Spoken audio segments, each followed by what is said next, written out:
kung ano man tayo ngayon, kung sino man tayo ngayon, oo, tanggap tayo ng ating Panginoon. Pero dahil sa labis na pagmamahal sa atin ng Panginoon, ayaw niyang manatili tayo sa kung sino tayo ngayon. Ayaw niyang manatili tayo sa pagkakamali natin.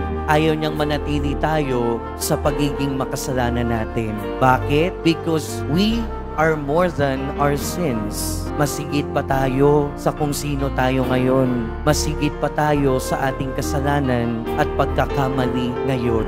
At laging merong pag-asa ang ating Panginoon sa atin na mas magiging mabuting tao tayo sa hinaharap. Pero kung hindi natin nahayaan na baguhin tayo ng ating Panginoon, mananatili din tayo sa kung ano man at kung sino man tayo ngayon. Tularan natin si Levi.